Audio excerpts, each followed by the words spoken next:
All right, in my last video, I promised that I would give you part 2 of my Arizona to Florida and back trip, and especially I said 6 things that I really liked and 6 things that I wanted to change or improve, and it turns out there's more than 6. I'm not going to count.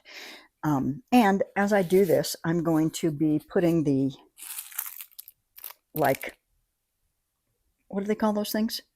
Slinkies, slinkies on these visors, because I just got a set of, I think it's 24 visors. That's a lot of visors. And I'm heading out to a meetup, a women's meetup in Arizona tomorrow. And it's going to be sunny and hot. And I love visors. I love them. They're so handy. They're so useful. They're they prop up your hair instead of squishing it down. And they're also really useful when you're driving, because there's a lot of times when the sun is in a position that your car visor won't cover, and you can just turn your, visor and cover it. And so anyway, multi-use there. All right, so what are some things that I loved about van life? So one of them is being outdoors all the time. Being outdoors all the time, in the air, in the temperature, surrounded by nature. I just love that. And I think it's so healthy for your body to have to adapt to the natural temperature. I think it's way healthier than, right now I'm like in a climate controlled house where, the temperature is going to be comfortable all the time. So I love that. And the challenge of adapting to it, of wearing the right clothes, or of getting the right breeze going, in your vehicle or whatever. Now, what color is for gray? I guess white. Okay. Next, well, I kind of said this one before, but nature. Being able to be in nature, so much more. Camping in nature, being able to go hiking in nature, just the accessibility, the nearbyness, of nature. Really love that. And then, well, I loved meeting all of the women.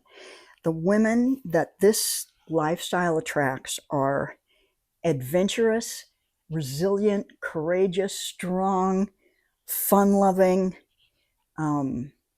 creative. They're just a blast. And so that was great. And I made more, oh, I did this wrong. I made more new friendships. I had more fun. I laughed more. I met more new potential long-term friends in 5 weeks than I have in, honestly, 5 decades.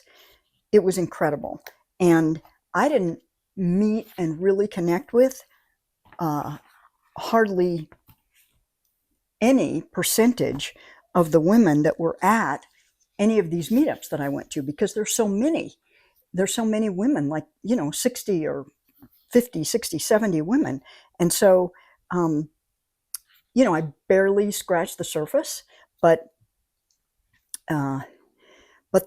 actually the relationships that I built that are the strongest are the women who either I camped with them or I overnighted with them 1 or 2 nights before, so we had that connection, or I interviewed them. I did a van tour interview with them, or I just, like, they might have been the first people that I met, and we just connected sort of like before we'd met anybody else. And some of those women, like on Amelia Island, I went and palled around with a couple of those women. They were sisters there. And I just, when I pulled in to the meetup, I went right over to their vehicle, introduced myself, said hi, and then we ended up, camping next to each other. We ended up going out and looking for showers together, going to a thrift store together, going for a walk together. So that was, so what I've learned from that is that it takes like time to make a one-on-one specific connection with somebody individually. It doesn't really happen, in a whole group, or when you just say hi, hi, hi, hi, hi. There, it has to be something stronger. Like two of the women that I made a stronger connection with at one of the meetups was because turns out that all of us have owned, read, and highly valued the Nourishing Traditions cookbook. And so we had that in common. And so, it was like a bonding moment. Okay, so the women. Next, just the adventure of it. Oh, I love adventure. I crave adventure. I need adventure in my life. And what that means to me, adventure means that it is exciting, it's fun, I'm facing the unknown, um, probably doing something that I've never done before. Yeah. And I love and crave all of that. And so the adventure of figuring out where am I gonna park my vehicle tonight? Um, what am I gonna eat? Who am I gonna meet at this meetup? Um, how am I going to figure out how to teach my online class? When I um, don't know how to use Starlink. I didn't know how to use it for a while. Um, yeah, all of that. So, like, facing the unknown, having things in my life that are not predictable and that I have to figure out. Now, I can definitely imagine that there could be some fatigue in that over time, but um, so far, I love it. Okay, so this is kind of going along with adventure. There are challenges that are going to need to be faced, whether it's a problem with the vehicle, whether it's a problem with your health, not having enough food, not having enough power, whatever. So challenges that uh, forced me, force us to be resourceful, to be resilient, to be creative. That's kind of like going along with the adventure, but it's something that I really think is so important, and it's, I think, necessary for health. People, we need that kind of healthy stress. We need challenges all the time. Otherwise, we get bored or lazy or even depressed. So I love that. Another thing I really loved is the sort of minimal aspect of it. I loved having everything that I owned and needed right there in my vehicle. So I, what color goes with this? Neither of these, maybe white. Um, I had very few possessions, so I had few things to manage, to organize, to keep clean, to keep in good repair. I like that. I like the challenge of living with few things.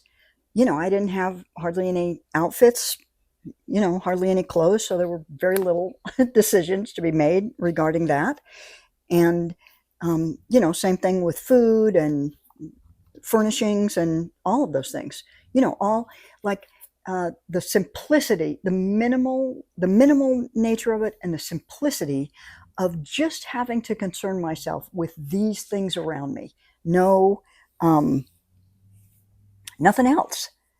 Like now I've got this whole house with all kinds of things that I could be doing to it, probably should be doing to it, that I don't want to be spending money or time on.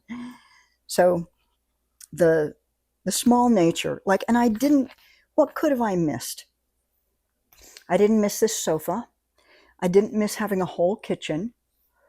I didn't miss having my whole wardrobe or more shoes. I didn't miss having the paintings and the artwork that's around here. I didn't miss having a whole fridge or a whole freezer. The only thing that I would have liked, although I never even thought about it, is a bathtub. I love taking baths. And I didn't have that. But I've got the gymnasiums. I can go to, if I wanted to, I could go do a hot tub at the at LA Fitness, or I could take a sauna. I mean, it's not a bath, but it's still hot, and it still, gets your whole body all sweaty and everything. So, so I just didn't miss. I can't think of anything I missed. Now, that brings me to what I would want to be different, what I would want to do differently, what I learned that I want that I didn't have. So I guess there is one thing that I would want that I didn't have. This thing doesn't have a hole that's going all the way through it.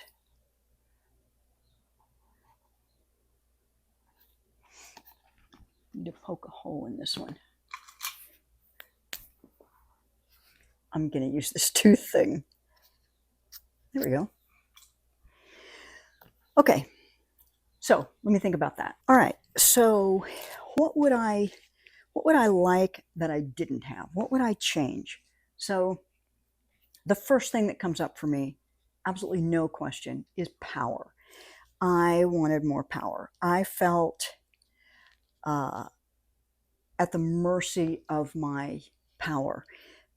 I teach a couple of online classes, and so I went to the library 2 days a week to teach my class. And when I was there, I charged my power station. And if I hadn't gone there to charge my power station, I'm not sure what I would have done for power, because I was always thinking about, is my fridge going to make it? Should I turn my fridge off overnight, or what am I going to do here? And so that was an issue. And so now I've got double. I've got more than double the power that I did, because now I have two power stations, like 1,000-watt power stations, and I have a battery pack that I don't know what it can charge, but it can definitely charge my laptop and phone and all that kind of stuff. It's much bigger than one of those little emergency ones that you use, that are the size of a kind of a deck of cards. So we'll see. I'm heading out tomorrow for a 3-night, 4-day meetup, and we'll see what all I can charge. I'm sure down the road I will do some much more effective methods of having more power, like having a battery that, something that charges on the car battery, and more solar power and all of that. But for now, I've got double. I feel good about it. I think I'm going to be good. So power is number one. Number two would be space. So I wanted more space to move around, like the ability to maybe do, not necessarily like lay out full, head to toe on the floor, but to be able to do some yoga, some exercises on the floor would be great, or to just have the floor space, to feel like I'm not, hemmed in so much like this. I wanted a little more space. And I wanted more space because there were more things that I would like to bring that I didn't bring. Now, you're going to think, hey, you just said you didn't lack for anything. No, I didn't. However, I would like to have a couple more clothing options. I'd like to be able to bring a few books. I'd like to be able to bring some tools. I bought a bigger stove, a double burner stove. So I'd like to have more of a kitchen. So more space so that I could have a little bit more stuff. I don't want to cram it full of things. I don't want to be going crazy with so much stuff that now I'm in the same situation as I am here. Not that you can in a van, but you know what I mean. So the other thing that I realized when I interviewed various women, like Patty in her Winnebago Travato, or Missy in her Econoline conversion van, they can go to Harvest Host and Boondockers Welcome. They can go to places that accept RVs because both of them have a sink with a freshwater and gray water tank. Missy doesn't even use hers, but she has it. And they both have a toilet. And the toilet could be a composting toilet, or it can be a, kind of like chemical toilet or whatever, but they have a toilet. And so that is what lets you go to those places. They require that because they don't want people dumping stuff uh, on their in their facility, because some of them are like vineyards or lavender farms or whatever. And so I want the possibility of being able to go to a bigger variety of types of places. And so therefore, I want a kitchen. I'm not sure that I'm going to use a gray water tank because it sounds like kind of a hassle to me, and I don't need that much water. But I'd like to have it just because of the doors that it opens that are currently closed to me. And the same thing with a toilet. I don't know that I would very often use a toilet. It worked just great for me to have a pee bottle that I emptied and then, use public bathrooms to go number two. But it's really good to have a toilet because sometimes things happen. You're having an emergency, the body wants to do something, and you're not near a regular flush toilet. So there's that. Okay, what else?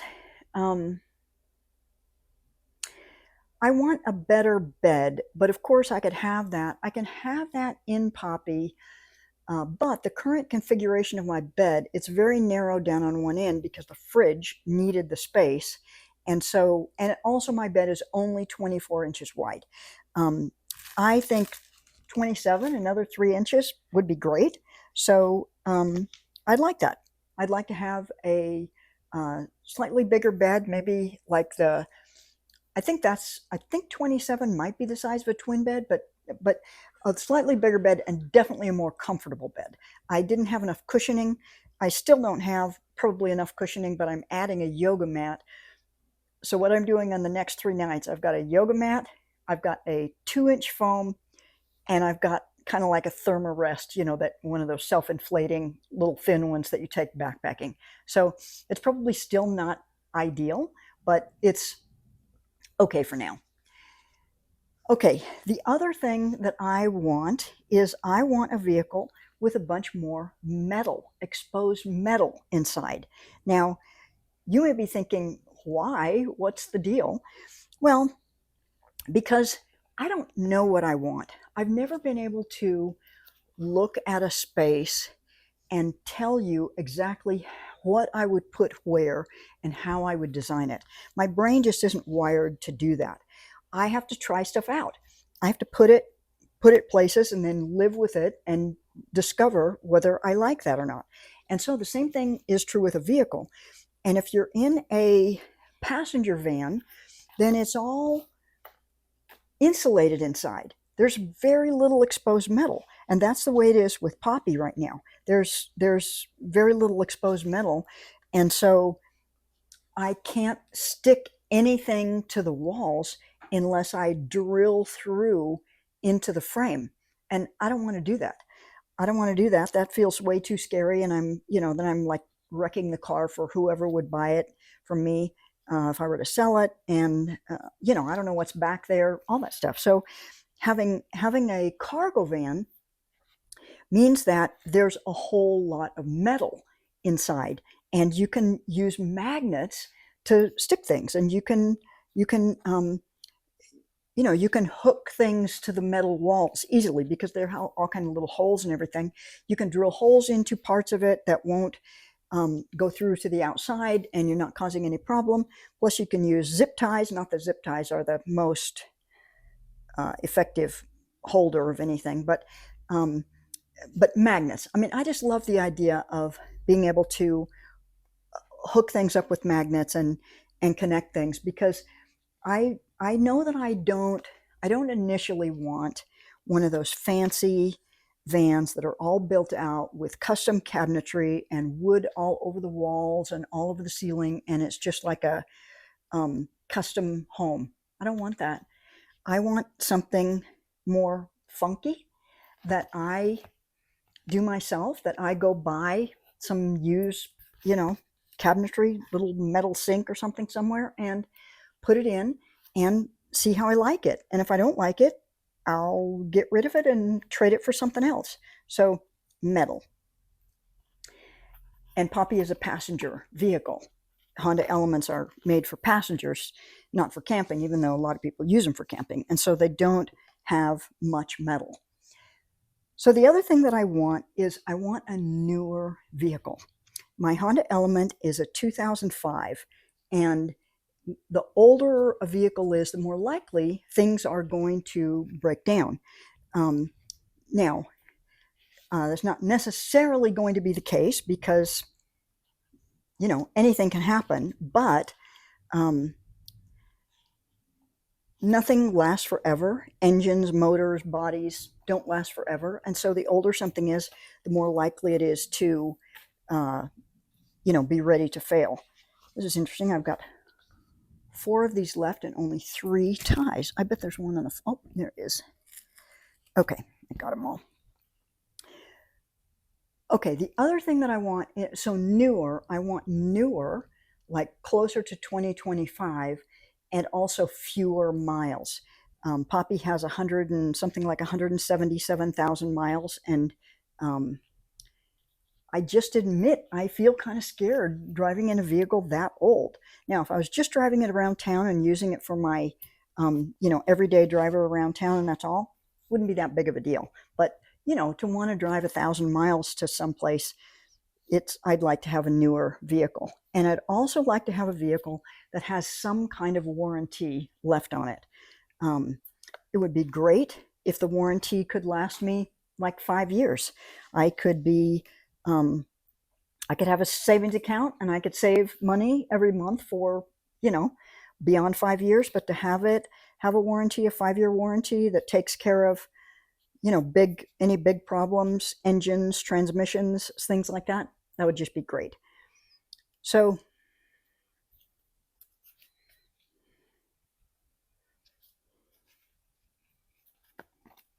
I'm just thinking, is there anything else that I want?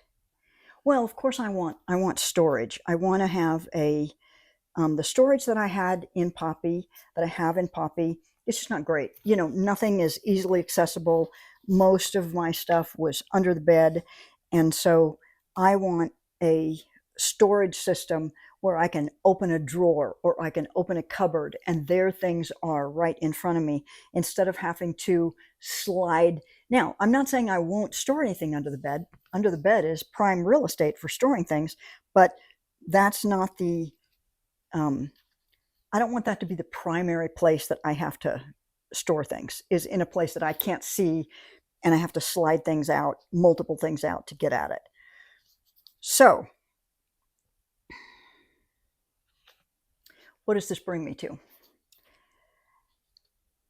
This brings me to the fact that I have decided that I'm going to get a bigger vehicle.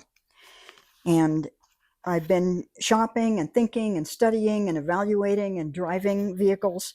And so the first thing that happened is my brother loaned me his Ford Transit medium roof. So it's a big vehicle.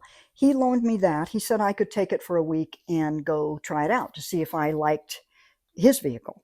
And so there was a Tiny Fest happening over in San Diego. I'm in Tucson. And I thought that would be perfect. And so I gave him a phone call, asked if I could borrow it. Absolutely. So I went up to his place in Gilbert and got his Ford Transit and drove it to San Diego for the weekend. And at first I thought, this is too big. I don't want to drive anything this big, because what I was thinking that, isn't that fun? I was thinking that the most important thing about a vehicle is how it feels to drive it. Whether it's enjoyable to drive, whether it's comfortable to sit in, whether it's easy to reach everything, all of that. And so judging by that, heck, I want a sports car. I want a compact, you know. So when I got home, I started looking for a Ford Transit Connect, which is a Ford Transit, but a much smaller cargo van. And I interviewed a couple people in them. Jan and Kim both have Ford Transit Connects. Uh, and so I was ready for that. And I even went and test drove one. But when I test drove it and I was in it, and I like laid down in the back and I paced it off to see how big it felt like there was very little difference between my Honda Element and the Ford Transit Connect. It was only like something like a foot and a half or 2 feet longer, which, yeah, gives like quite a bit more square footage, but it just didn't make any significant difference. And so I realized that I was judging my ideal vehicle based on how it felt to drive, and driving, I don't think, is the most important thing. I think it's more like living in the vehicle is the most important thing. And so then I decided, okay, I'm going to look at Ford Transits and I'm going to look at Ram ProMasters. And I did a lot of comparisons and I watched many videos comparing the two, and I joined Facebook groups, you know, owners of one or the other or both. And I decided I wanted a Ram ProMaster. And the reasons are because it's more square than a Ford Transit, and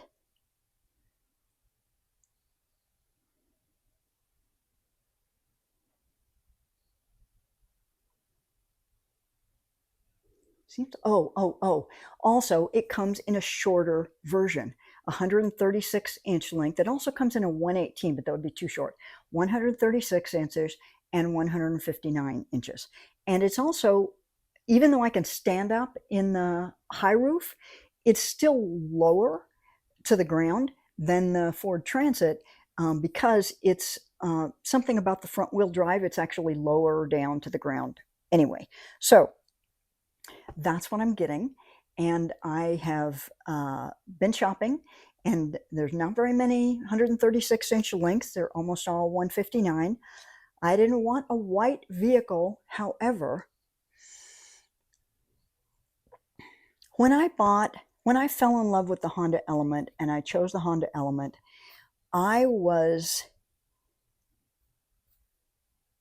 valuing things that are not qualities that mattered to my daily life. I was valuing the cuteness of the vehicle. It's orange and black, it's two-tone, it's adorable. I was valuing that. I was valuing that there is a Honda Element like cult of people who love their elements, and they wave to each other. They want to get to know each other. They have meetups. They have, you know, uh, groups, tons and tons of Facebook groups for Honda Elements. All of that. I was thinking, oh, I'm going to be in this club of Honda Element owners, and it's going to be so cool. And I'm going to be taken care of, and I'm going to be able to meet people everywhere I go. And to an extent, it's true. Like at the women's meetups that I went to in Florida, there was somebody with a Honda Element at most of them, and we like connected immediately and made friends. But none of that made up for the size and the limitations on what I could take with me and what I could do inside the vehicle. So, recognizing that, I am okay with getting a white vehicle that is not that cute. I mean, the white vehicles are like ubiquitous, they're everywhere.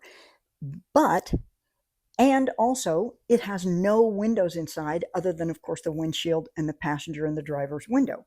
And so there's a lot of things around aesthetics that I'm letting go of, because I want a vehicle that I can live in and grow with, and that will last me for years, and that will be big enough that I can put all the things that I said I wanted in it, and I can be one of many white vans instead of one of the few Honda Elements. So this feels like maturation to me. I mean, you might not realize exactly what I'm saying and why I think it's so significant. I feel like I grew up or I'm growing up, in the process of doing this. So I'll tell you much more about this RAM Pro Master in another video, especially, next week when I hopefully pick it up. But that's my journey, and that's what I learned on this epic trip to Florida and back. And it's a great adventure that is going to continue to unfold, and I'm loving it. And I'm thankful to you, very thankful to you for watching my videos. And if you're listening to this right now, you apparently have made it through this whole long video. Thank you. I appreciate you. It means so much to me. It's like, because you're here, it's like I'm not on this journey alone. I'm not doing it just for me. I'm doing it for those of you who are watching these videos, who might be inspired, empowered, emboldened by watching what I'm doing. And so I'm grateful to you. And as always, I'll see you in the next video.